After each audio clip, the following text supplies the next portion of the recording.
ধন্যবাদ বাবুল। বিসমিল্লাহির রহমানির রহিম।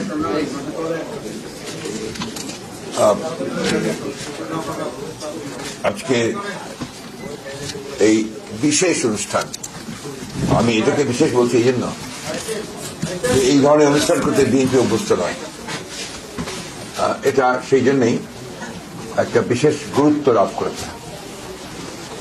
এই অনুষ্ঠানের সম্মানিত সভাপতি, যিনি এই ফ্যাসিবাদের বিরুদ্ধে বিগত বছরগুলোতে যখন আমরা আন্দোলন শুরু করেছি তখন থেকেই আমাদের সঙ্গে যে বুদ্ধিভিত্তিক যে সমর্থন, সেই সমর্থন যিনি দিয়ে চলেছেন তার মেধা দিয়ে এবং তার কন্ট্রিবিউশন বিভিন্ন পাবলিকেশনের ক্ষেত্রে এবং বিভিন্ন প্রোগ্রামের ক্ষেত্রে, বিশেষ করে আপনার আমাদের যে আমাদের দেশের বেগম খালেদা জিয়ার যে ভিশন 2030 এইটা রচনার ক্ষেত্রে এবং আজকে যে আমাদের 31 দফা তার রচনার ক্ষেত্রে তার ভূমিকাকে অবশ্যই অত্যন্ত শ্রদ্ধার সঙ্গে স্মরণ করতে হবে। আমাদের জনাব জাবিউল্লাহ, সাবেক সচিব এবং চেয়ারপারসনের উপদেষ্টা, আমাদের মাঝে আজকে প্রধান আলোচক হিসেবে উপস্থিত আছেন আমাদের বাংলাদেশে আমি মনে করি মিডিয়ার ক্ষেত্রে যিনি একটা আইকন। বয়সটা 90 বলা হয়েছে, আমি তাকে এখনো মনে করি তিনি এখনো 30 বছরের যুবক। সেই হিসেবে তিনি কাজ করেন, কথা বলেন এবং এখনো অদম্য প্রাণ শক্তি নিয়ে তিনি কিন্তু লড়াই করে চলেছেন সমস্ত অন্যায়ের বিরুদ্ধে, সত্যের পক্ষে এবং ভালোবাসার পক্ষে। এই যে লাল গোলাপ এখনো তিনি করছেন এবং অত্যন্ত জনপ্রিয় অনুষ্ঠান। আমাদের মাঝে এখানে উপস্থিত আছেন এই অনলাইন যুদ্ধে যারা একদম প্রথম থেকে কাজ করছেন, যাদেরকে এখন পর্যন্ত অনেকে চেনেই না, জানেই না, তাদের উপরে যে নির্যাতন হয়েছে সেই সম্পর্কেও আমরা কেউ জানি না, তাদের কন্ট্রিবিউশনটাকেও আমরা কখনোই আমরা মূল্য দেইনি এবং তাদেরকে সামনে আমরা কখনো আনিনি, এরা পেছনে থাকে লেখে। কিছুক্ষণ আগে আমার এই ছাত্র কাজল সে বলেছে যে আমরা বলা বলিতে অভ্যস্ত নই, আমরা লেখালেখিতে অভ্যস্ত। আসলে ওরা বলা বলি করে না থেকে সামনে আসতে পারে না, লেখে। আর লেখালেখি আজকাল আমরা বেশি পড়িও না, এটা একটা সমস্যা হয়ে গেছে।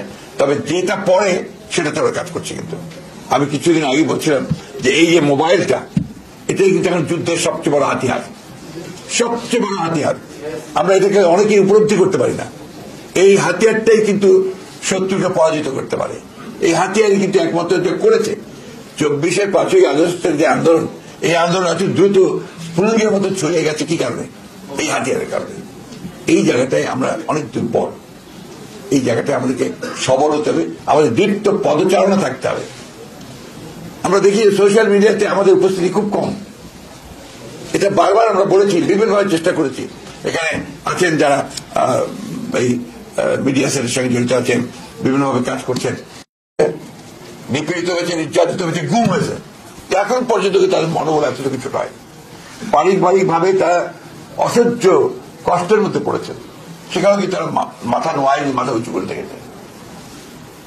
এমন একটা সময় ছিল যখন দেশে থাকাই তাদের জন্য বিপদ হয়ে যাচ্ছিল, আমরা তার পরামর্শ দিচ্ছিলাম দেশ ছেড়ে পালিয়ে যাও, এইরকম একটা অবস্থা ছিল। যাই হোক, তারা আজকে সেটাকে অতিক্রম করে আজকে তারা একটা জায়গায় এসে পৌঁছেছে। আমি তাদেরকে ধন্যবাদ জানাই এই জন্যে যে তাদের এই সংগ্রাম পিছা যায়নি। প্রিয় সুধীবৃন্দ, আমি দেশের বেগম খালেদা জিয়ার উপরে যে বইটা, তারা জবানবন্দির উপরে লেখা যে বইটা তারা করেছে, জবানবন্দির উপরে, এইটা আপনাদেরকে পড়তে বলবো। তার জবানবন্দিটা যদি আপনি পড়েন তাহলে দেখবেন এটাই একটা ইতিহাস, এটাই একটা দিক নির্দেশনা, এটাই হচ্ছে সর্বশ্রেষ্ঠ রাজনীতি। এটা আমরা অনেকেই জানি না যে এটার মধ্যে কি আছে। ওনার জবানবন্দি, কোর্টে দেওয়া যে জবানবন্দিগুলো, এগুলো আমরা পড়া উচিত হবে বারবার করে। এই ক্ষেত্রে আমার মনে পড়ছে যারা এটা রচনা করেছিলেন, কয়েকজন করেছিলেন, অনেকে হেল্প করেছিলেন তাকে এই বিষয়গুলো, এই জবানবন্দি তৈরি করতে। তার মধ্যে অ্যাডভোকেট রাজ্জাক সাহেব ছিলেন, রাজ্জাক সাহেব ছিলেন একজন প্রমিনেন্ট। আর একজন সাংবাদিক যিনি ম্যাডামের প্রেস সচিব ছিলেন, যিনি এখন আমাদের কাছে নেই, আমাদের সঙ্গে নেই বিভিন্ন কারণে, মারুফ কামাল। তার নাম যদি না বলি তাহলে আমার নিজের বিবেকের কাছে আমি ঠিক থাকতে পারবো না। অত্যন্ত অত্যন্ত বড় কন্ট্রিবিউশন ছিল তার। শফিক ভাই নিশ্চয়ই শফিক ভাই এর মধ্যে ছিলেন, তার ওইখানে কন্ট্রিবিউশন অনেক আছে। এটা আপনার আমি কথা বারবার করে সেই জন্যই বলছি। আজকে দেখুন এখানে আমরা বলেছেন যে ইতিহাসের কি অমোঘ বিধান, অমোঘ বিধান। যে কথা কিছুক্ষণ আগে আমাদের কয়েকজন বলেছেন যে আজকে দেশের বেগম খালেদা জিয়া মুক্ত হয়ে তিনি চিকিৎসার জন্য লন্ডনে গেলেন এবং গেলেন রাষ্ট্রীয় মর্যাদা নিয়ে। তাকে সিঅফ করেছে এবং তারা পথে পথে লক্ষ লক্ষ মানুষ তাকে সিঅফ করেছে ভালোবাসা থেকে, এবং তাকে যেভাবে আন্তর্জাতিকভাবে তিনি যে সম্মানটুকু পেয়েছেন কোথাও বাধা পেতে হয়নি আমাদেরকে। আমরা যেখানে বলেছি যে এটা আমাদের দরকার সাথে সাথে করে দিয়েছে, ভিসা দিয়েছে ম্যাডামকে নেওয়ার জন্য কাতারের আমিরের প্রতি আমি আমার কৃতজ্ঞতা জানাচ্ছি যে তারা একেবারেই কোন পারিশ্রমিক না, অর্থাৎ যেটাকে আমরা বলি রেন্ট না নিয়ে তারা এই বন্দোবস্ত দিয়েছেন এবং খুব দ্রুতভাবে দিয়েছেন। আমি ধন্যবাদ জানাই ব্রিটিশ সরকারকে যে তারা সেখানে তাদেরকে যাওয়ার ব্যাপারটা নিশ্চিত করেছেন এবং সেখানে আমাদের যারা আছেন আমাদের বাংলাদেশ চেয়ারম্যান তারেক রহমান সাহেব সহ তারা সেখানে তার চিকিৎসার ব্যবস্থা শুরু করেছেন। এবং ওইটি আমি বললাম আমার কাছে যখন এরা তারিখ চাচ্ছিল তো আমি একটু দেরি হচ্ছিল, আমরা চেষ্টা করছিলাম যে আরো বড় আকারে করা যায় কিনা, যাই হোক সেটা সম্ভব হয়নি। তো তারিখটা ঠিক হলো এমন দিনে যে তারিখে তার একদিন আগে গতকাল ম্যাডাম লন্ডনে গিয়ে পৌঁছেছেন তার চিকিৎসার জন্য মুক্ত অবস্থায়। এর চেয়ে বড় প্রাপ্তি এদের কি আছে? যা লড়াই করেছে, যে মহিষী নেতৃত্বে তারা জেলে গেছে, গুম হয়েছে, নখ তুলে নিয়েছে, অত্যাচার করেছে, একজন এখন সুস্থ হয়নি, আরেকজন হাসপাতালে পড়ে আছে তার চোট করে। তারা এইটুকু তো পেয়েছে তাদের লড়াইয়ে দেশের বেগম খালেদা জিয়া এখন মুক্ত, চিকিৎসার জন্য বিদেশে যেতে পেরেছে। আমাদের ভারপ্রাপ্ত চেয়ারম্যান সাহেব তিনি মুক্ত হবেন অল্প দিনের মধ্যে পুরোপুরি কেস থেকে, তিনিও এসে আমাদের মাঝে উপস্থিত হবেন। আমাদের যে ত্যাগ, আমাদের জনগণের, আমাদের ছাত্রদের, আমাদের যুবকদের, আমাদের স্বেচ্ছাসেবকদের, আমাদের মহিলাদের, এটা কোনো মতেই পিঠা যাবে না, পিঠা যায়নি। আমরা তো অন্তত ফ্যাসিবাদকে শান্তি পেয়েছি, টানতে পেরেছি, তাই না? তো এইখানে আমরা যেন কোনো হীনমন্যতা না ভুগি। কিন্তু ভাবি আমাদের দেখেন এখন এই হাসিনা চলে যাওয়ার পর থেকে, পালানোর পর থেকে আমরা কেন যেন নিজেদেরকে আবার সেই পুরো বিশ্বাস ফিরিয়ে যেতে পারছি না, ঐক্যের জায়গাটাতে থাকতে পারছি না। কি দুর্ভাগ্য যে এখন যেটা শুরু হয়েছে এটাকে আমি মনে করি এতটুকু সুস্থ ব্যাপার না, অসুস্থ একটা প্রতিযোগিতা শুরু হয়েছে ক্ষমতায় টিকে থাকবার জন্য। আর ক্ষমতাটাও টিকে থাকবে তখনই যখন তুমি সেটেল করতে পারবে, স্টেবিলিটি আসবে, ইনস্টিটিউশন আসবে। এবং তার জন্য আমরা যে কথা বারো বলছি সংস্কার আমরাই শুরু করেছি ভাই, আমরাই প্রথম সংস্কারের কথা বলেছি। এবং জিয়া রহমান সাহেব প্রথম সংস্কার করেছেন, একদলীয় শাসন ব্যবস্থাকে বহুদলীয় গণতন্ত্রে নিয়ে এসছেন। তাদের গ্রেটেস্ট সংস্কার এই পুরো কাঠামো পরিবর্তন করে দিয়েছেন। এই যে সংবাদপত্রের স্বাধীনতা একদম বন্ধ ছিল, মাত্র 4টা পত্রিকা ছিল, সবগুলো অফিস, সবগুলো সংবাদপত্র ওপেন করে দিয়েছেন জিয়া রহমান সাহেব। অর্থনীতিতে একটা বদ্ধ অর্থনীতি ছিল, বন্ধ, সেখানে কোন একেবারে বৈপ্লবিক পরিবর্তন হিসেবে মুক্ত করেছিলেন। তথাকথিত ভ্রান্ত সমাজতান্ত্রিক ধারণাকে বাদ দিয়ে তিনি একটা বিচিত্র অর্থনীতি, মুক্ত অর্থনীতি মতবাদ নিয়ে এসেছিলেন। বাংলাদেশের জাতীয়তাবাদের যে তার দর্শন, সেই দর্শন ইটসেলফ হচ্ছে সংস্কারের মূল মুখবন্ধ, মূল কথা। এবং 19 দফা কর্মসূচি ছিল সবচেয়ে বড় সংস্কার কর্মসূচি। আমরা এই জিনিসগুলো কেউ প্রচার করি না। আমাদের যারা বড় বড় বুদ্ধিমান আছেন, বুদ্ধিভিত্তিক চর্চা করছেন, বিভিন্ন রকম কথা বলছেন, সামনে আনবে না, কারণ তারা তো ওই পার্টির মানুষের সঙ্গে তারা এখনো সেই সম্পৃক্ততা অর্জন করতে অনেকেই পারে। আমি অনুরোধ করবো যে এই বিষয়গুলো সকলকে দেখার জন্য study properly Zia Rahman, study properly Khaleda Zia তিনি ক্ষমতার প্রলোভনে ক্ষমতায় আপনার রাজনীতি আসেনি। তিনি এসেছিলেন যখন, তখন তার সামনে কোনো প্রধানমন্ত্রিত্বের কোন সম্ভাবনা ছিল না।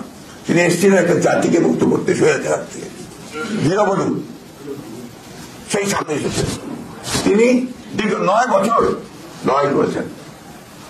আমি বলি সবসময় যে খালেদা জিয়া প্রথম নারী মুক্তিযুদ্ধ আমার উপরে চলে যায়, ফ্যাসিস্টরা খুব বাজে কথাবার্তা বলে যাবো, বাট দ্যাটস দ্য ট্রুথ।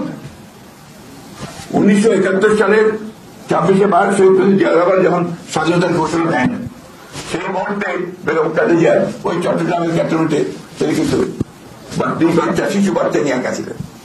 ওই সময় সৈনিকেরা এসে তার কাছে যে আমাদের কমান্ডার এখন নাই, বাইরে আছেন। আমরা আমাদেরকে বলছি অস্ত্র সমর্পণ করতে। আমরা এখন কি করবো? তিনি বলছেন তোমাদের কমান্ডার সিগনাল করতো তোমরা একটা অস্ত্র সমর্পণ করবে না। কিন্তু দুঃখজনক ভাবে এটাকে কেউ মূল্যায়ন করতে চায় না। তারপরে জিয়া রহমান সাহেব যখন আমরা চলে গেছেন বিদ্রোহ করে, পাকিস্তান বিদ্রোহ করেছেন, কারুর কাছে দিয়ে বেরিয়ে গেছেন, তখন তুমি একা তার 2 পুত্র সন্তানকে 2 হাতে ধরে বোরকা পরে বেরিয়েছেন ঢাকার উদ্দেশ্যে। এই লড়াইকে সংগ্রামকে আমরা কেউ বলতে দেবো না, মূল্যায়ন করবো না। এসে ঢাকাতে গ্রেফতার হয়েছেন পাকিস্তান সেনাবাহিনী। পাকিস্তান সেনাবাহিনী দীর্ঘ 10 মাস কারাগারে এবং 16ই ডিসেম্বর তিনি মুক্তি হয়েছেন। এটা হচ্ছে বাস্তবতা। তিনি মুক্তিযোদ্ধা না হবেন, মুক্তিযোদ্ধা কি হাসিনাবাদ কিনুন আর আপনার আমি হচ্ছেন আলম, যারা ওই যে আপনার 8 নম্বর থিয়েটার রোডে বসে বসে মুক্তিযুদ্ধ পরিচালনা করেছেন। সমস্যাটা ওই জায়গায় কেন জানি না, আমাদের মিডিয়া দুঃখজনক ভাবে আজকে সব নেগেটিভ জিনিসগুলোকে তুলে ধরতে চায়। এটাকে পজিটিভ করে তুলে ধরুন, যে সত্য সেই সত্যকে তুলুন। এই জবানবন্দিতে বেগম খালেদা জিয়া শেষ কথাগুলো বলেছিলেন, আমি সেই জায়গাটা আপনাদেরকে একটু বলতে চাই। কোর্টে তিনি বলছেন,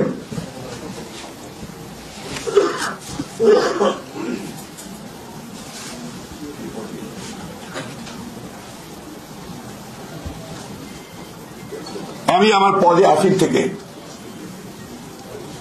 নিষ্ঠা সহতার সঙ্গে দায়িত্ব পালন করেছি, কোন আইন ভঙ্গ বা অপরাধ করিনি।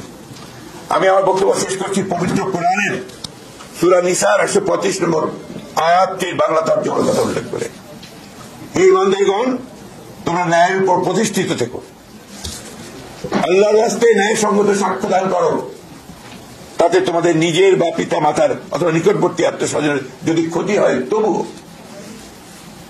কেউ যদি ধনী বা দরিদ্র হয়, তো আল্লাহ তাদের শুভাকাঙ্ক্ষী তোমাদের চাইতে বেশি। অতএব তোমরা বিচার করতে গিয়ে রিপোর্ট কামনা বাসনার অনুসরণ করো না। আর যদি তোমরা ঘুরিয়ে পেঁচিয়ে কথা বলো এবং পাশ কাটিয়ে যাও, তবে আল্লাহ তোমাদের যাবতীয় কাজকর্ম সম্পর্কে অবগত। এটা কোরআনের আয়াতের উক্তি দিয়ে শেষ করেছিলেন আমাদের নেত্রী দেশের বেগম খালেদা জিয়া। দেখুন, এই 5 তারিখের পরে, সিপাহীজনতার বিদ্রোহের পরে, অভ্যুত্থানের পরে প্রথম যে সভাটা আমরা করলাম, মনে আছে নিশ্চয়ই, আমরা ওনার সামনে আমরা একটা সভা করেছিলাম 7 তারিখে না, 7 তারিখ।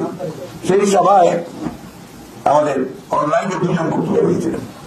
একজন হচ্ছে আমাদের চেয়ারপারসন বেগম খালেদা জিয়া, একজন আমাদের ভারপ্রাপ্ত চেয়ারম্যান তারেক রহমান। দেশের থেকে উঠা দিয়া 4-5টা কথা বলেছিলেন।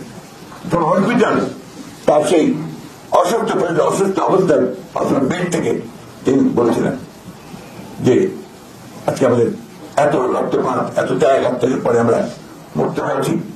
এই মুক্তির জন্য যারা জীবন দিয়েছে, প্রাণ দিয়েছে, উৎসব করেছে, তাদের প্রতি কৃতজ্ঞতা জানিয়েছেন। সব শেষে তিনি বলেছেন যে এখন আমাদের ধৈর্য ধরতে হবে, এখন আমরা কোনো প্রতিশোধ দেব না, এখন প্রতিহিংসা নয়, এখন প্রেম ভালোবাসা দিয়ে আমাদেরকে সামনে এগিয়ে যেতে হবে, গণতন্ত্রের প্রতিষ্ঠা করতে হবে। কয়েকটা কথা, এই কথাগুলো আমাদেরকে উপলব্ধি করতে হবে।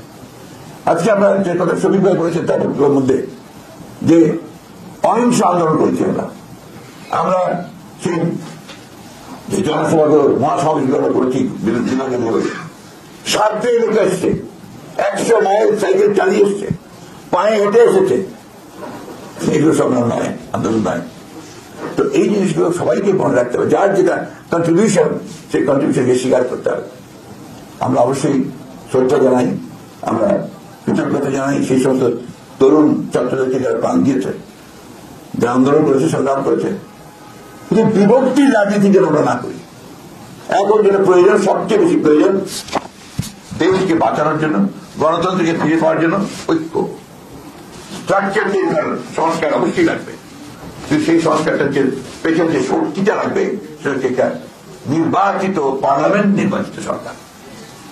এটা ছাড়া সংস্কারকে কখনো আপনার লেজিটিমেসি দিতে পারবো না, আমরা এটাকে প্রতিষ্ঠিত করতে পারবো না। তাই আমি সেই সব বিতর্কে যেতেও চাই না।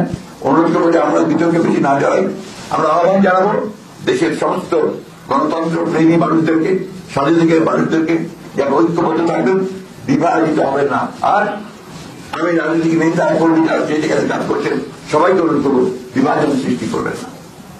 আমি জানি কিছু মানুষ একেবারে যেন ডেসপারেট হয়ে গেছে যে তার দেশকে ভাগ করে গেল, জনগণকে বিভক্ত করবে। এখন বিভিন্ন রকম কথা বলছে, বিভিন্ন রকম আপনার উস্কানি দিচ্ছে, উস্কানিমূলক কথা হচ্ছে। আপনারা দয়া করে এগুলোর মধ্যে যাবেন না। সবশেষে যারা অনলাইন যোদ্ধা তাদেরকে আমি আমার কৃতজ্ঞতা ধন্যবাদ জানাতে চাই এবং এই অনুরোধ করতে চাই যে যারা সত্যিকার অর্থে, যারা সত্যির সন্ধানে নেমেছেন, যারা জাতীয়তাবাদে বিশ্বাস করেন, যারা বাংলাদেশের গণতন্ত্রে বিশ্বাস করেন, যারা দেশপ্রেম এবং কাজের নেতৃত্ব এবং বাংলাদেশ এবং তারেক রহমানের নেতৃত্বে বিশ্বাস করেন, তারা সবাই ঐক্যবদ্ধ হন, বিভক্ত হবেন না এবং এই লড়াইটাকে কি করে আরো বাড়ানো যায় সেই কৌশলগুলো গ্রহণ করেন। আমরা আপনাদের সঙ্গে আছি, ইনশাআল্লাহ আমরা অতীতে সফল হয়েছি, আমরা আবারও সফল হব। আপনাদের সকলকে ধন্যবাদ।